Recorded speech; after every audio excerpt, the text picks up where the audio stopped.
授業を始めますよ.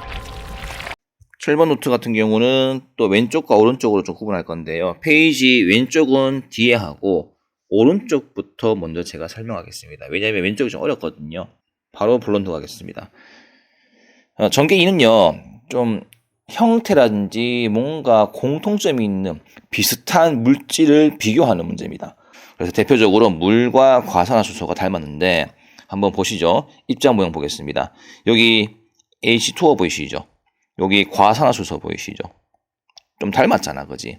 근데 뭐가 닮았고 뭐가 안 닮았는지를 여러분은 증명하셔야 됩니다. 일단 한번 공통점을 살펴보죠.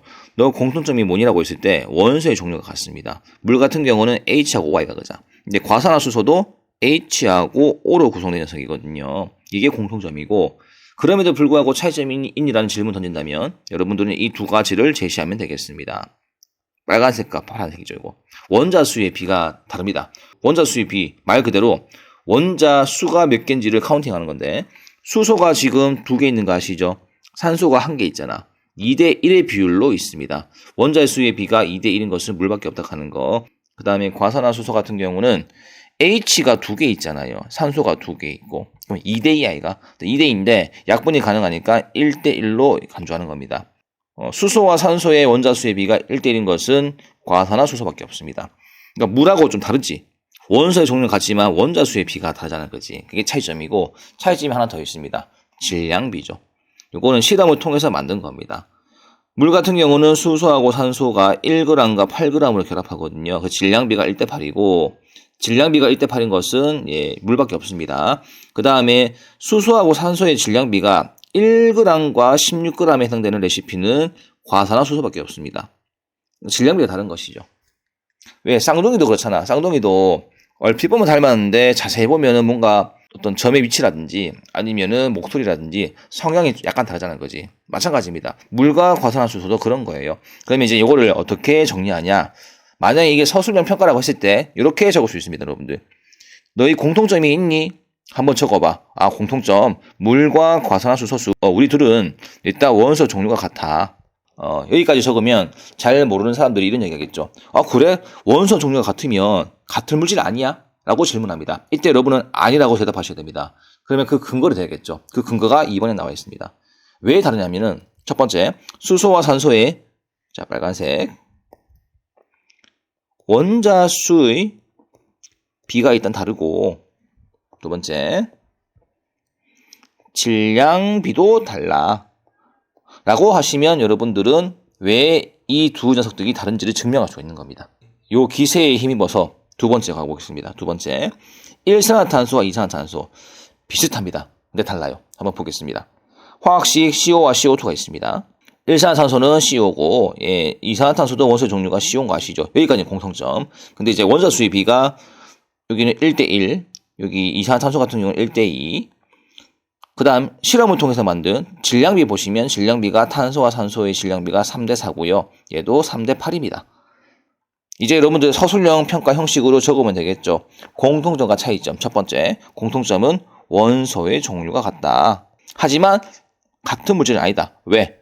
이제 적어야지. 왜냐면 탄소와 산소의 또 빨간색 원자 수의 비가 다르고 질량비가 다르기 때문이야. 이렇게 적으시면 완벽합니다. 됐지? 별거 없습니다. 그죠? 놀라운 사실 한 개 알려주겠습니다. 위에서 화합물의 원자 수의 비와 질량비를 구할 때 화학 방식은 단 한 번도 사용된 적이 없다 하는 거. 그러니까 원자 수의 비하고 질량비는 요거랑 관련 지시면 안 돼요. 아시겠죠? 네, 그 팁을 제가 좀 드렸습니다. 자, 여기까지는 따라오겠죠. 이제부터 조금 어려운 거 하겠습니다. 그 앙금 생성하고 일정 성분 법칙, 질량비에 관한 건데 이거를 이제 콜라보 시킨 유형들이 있습니다. 그게 7번 노트 왼쪽 페이지인데 보시면 아시겠지만 내용이 엄청 많잖아요. 엄청 많고 와 이거 내가 과연 할 수 있을까? 지문도 만만치 않고 화학 방식도 있고 질량비도 나와 있고 뭐 그림도 나와 있고 그래프도 그려야 되고 그다음에 선생님이 뭐 팁이라고 뭐 또 적은 게 있는데 그런 것도 있고 문제도 한번 풀어야 되고 양이 많습니다. 이제 이런 걸 어떻게 푸냐 이거죠. 제가 이제 요 관련 내용들을 좀 살펴보다가 쉽지 않다는 걸 알게 됐고 그럼에도 불구하고 이거를 좀 쉽게 알릴 수 있는 방법이 없을까 고민하다가 결론 내렸습니다. 결론 뭐냐면 일단 어려운 버전 정석 버전 알려주고 그 뒤에 좀 쉬운 버전으로 한번 이 문제를 푸는 것이 맞는 것 같아요. 그래서 제가 7번 노트 같은 경우는 좀 수기로 그렇게 한번 먼저 쫙 설명하고 다시 쉬운 버전으로 PDF 파일 돌아오겠습니다. 지금 7번 노트의 그 핵심은 뭐냐면요. 제가 한번 하나하나 설명해 줄게. 일단 그 앙금 생성 만들 때 주인공이 2명 있잖아. 첫 번째 주인공이 KI가 있습니다. 그리고 이 수용액을요, A, B, C, D, E, F에다가 각각 6ml씩 이렇게 떨어뜨립니다. 그러면 시험관 높이, 이게 시험관에 이제 6ml가 이렇게 채워진 높이야. 여기다가 두 번째 PbNO3 이 질산납이죠. 질산납 수용액을 떨어뜨릴 건데 좀 차등을 둬가지고 넣을 거거든요. 지금 KI가 세팅되어 있고 A 같은 경우는 질산납을 떨어뜨리지 않습니다. 그리고 B 같은 경우는 2, 4, 6, 8, 10 이렇게 한번 더 해볼게요. 자, 요 두 녀석이 만나면 어떤 화학 방식이 전개가 되냐?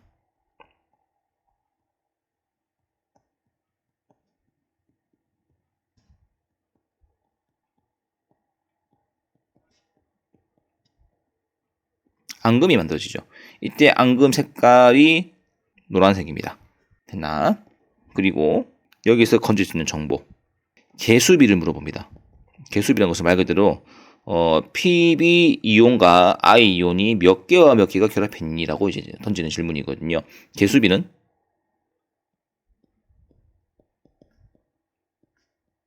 1대2라고 불러줍니다. PB 한 마리당 이제 I가 2마리 붙어버리니까 자, 개수비라는 게 이렇게 등장에 딱 하는 것. 하나의 정보죠. 네, 정보 하나 건졌습니다. 다음 두 번째. 앙금이 만들어질 건데 앙금 높이가 다 다를 겁니다. A 같은 경우는 지금 질산납이 안 들어갔잖아. 그래서 앙금 자체가 없는 것이고요. 그 다음에 2리터 같은 경우는 앙금이 뭐 요만큼 쌓이겠죠. 그 다음에 4리터 조금 더 쌓이겠죠. 그 다음 6리터 이만큼 쌓이겠죠. 됐나? 근데 하필이면 지금 D 지점 같은 경우는 이 지점 같은 경우는요. 지금 주인공 KI와 질산납이 부어준 부피 양이 똑같습니다. 6대6 그지? 그러니까 다이다이 간다고 하죠 보통 그죠? 그래서 여기서는 부피비가 1대1 요런 어떤 말이 등장합니다. 요거 하나 정보 체크하시고요. 네, 두 번째 정보 건졌고 그 다음에 앙금 높이를 그래프로 한번 표현해 보래요. 그래서 그래프로 표현해 보면요.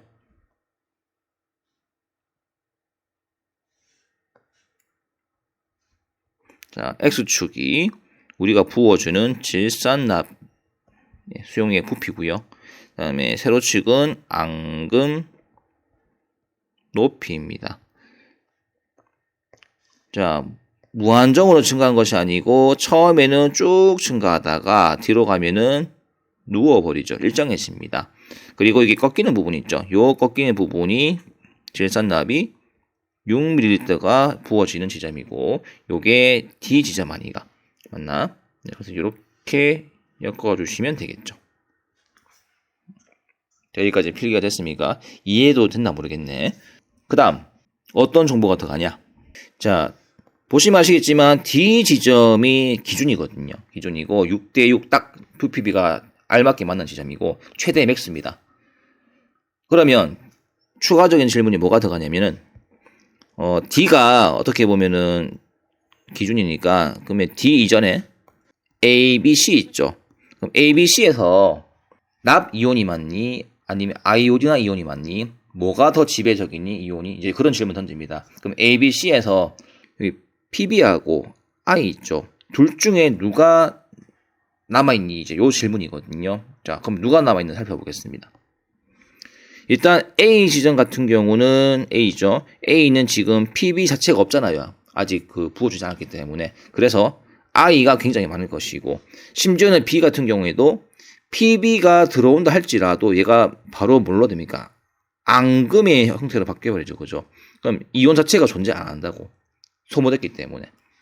여기 C 마찬가지고 PB 자체가 없습니다. 앙금됐기 때문에. 그래서 그럼 누가 더 이제 많이 살아남아 있냐? 왼쪽으로 갈수록 I 이온이 많아집니다. 요거 체크. 별표. 됐지? 그 다음 이번 오른쪽으로 가면 오른쪽. 자, 여기는 뭐냐면 아이오디나 이온의 수명이 끝난 지점이에요. 그러니까 6을 초과하면 더 이상 I는 존재하지 않습니다. 근데 지금 I는 양이 정해져 있는데 누가 자꾸 막 들어와요? PB가 들어오죠. 납이온이 들어옵니다. 여기는 PB 납이온이 훨씬 많다는 거. 됐나? 요것도 별표 한번 쳐주시고요. 자, 여기까지만 하면 좋겠지만 정보가 더 있습니다, 여러분들. 뭐냐면 제가 분홍색으로 한번 해볼게요. 우리 지금 앙금 생성 반응 아니가? 그러면 일정 성분비 법칙이 적용되거든요. 따라서 질량비라는 게 나옵니다.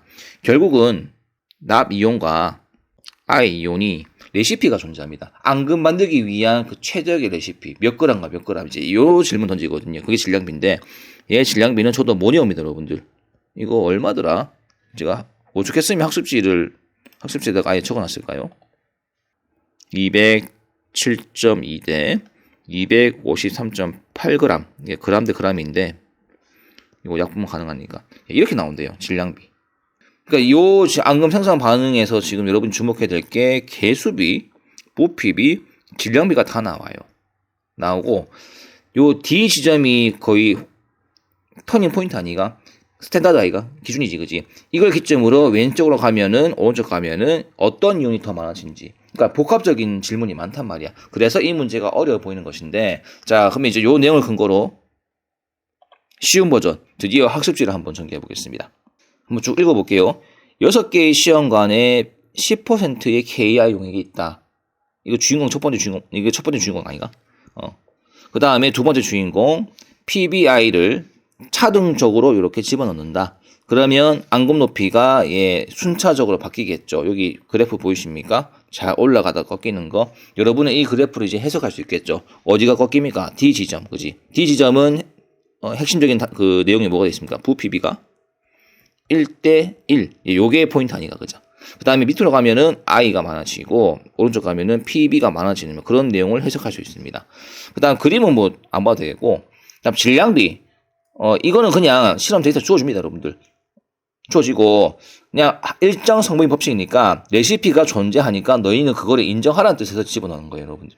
됐지? 그 다음에 여기 점선 보이시죠? 제가 학습지에서 점선은 잘 안 쓰거든요. 근데 왜 집어넣냐면요. 지금 앙금 생성 반응을 하고 있습니다. 확실한 것은 PBI2가 나온다는 겁니다. 앙금이 만들어지는 것인데, 근데 화학 반응식이 이런 문제 푸는데 큰 도움이 되냐 이거죠. 알면 좋겠죠. 알면 좋겠지만 굳이 문제 푸는 데는 큰 의미는 없습니다, 여러분들. 없기 때문에 그래서 문제 푸는 데는 참고만 하라는 뜻에서 제가 집어넣은 거거든요. 너무 깊게 들어가지 말라고. 다만 개수비가 1대2라는 정도만 아시면 되겠습니다. 그 다음에 팁. 지금 이 문제가요, 주인공이 같은 농도로 반응하거든요. 요걸 그냥 참고하시고, 중학교 과정에서는 다른 농도 안 줍니다. 왜냐면 고등학교 가야 다른 농도로 주거든요. 근데 중학교는 그래버리면 이제 선행학습이 되기 때문에 같은 농도로 아예 세팅을 깔아줍니다. 그 다음에 같은 농도에서 앙금 생성이 있거든. 반드시 두 가지를 인정해라. 첫 번째, 앙금이 반드시 두 이온 간의 일정한 질량비를 결합한다는 점. 요 내용이 여기 있잖아, 지금. 그지? 레시피가 있다 하는 거. 인정해라 하는 거. 다음 두 번째, 앙금이 더 이상 높아지지 않는 지점이 있다. 그게 D 지점 아닙니까? 이때 부피비가 1대1이라는 것을 인정하라는 것입니다. D 지점이 핵심이지, 그지? 요 내용을 알고 한번 문제를 풀어보겠습니다. 위 시험에 대한 설명 옳은 것은 앙금 색깔은 노란색이 맞죠. 그런데 얘는 주인공이 아니죠. 진짜 주인공은 PBI2입니다. X. 시험과 AC에는 반응하지 않은 PB 이온이 남아있다. 여기 AC, 네.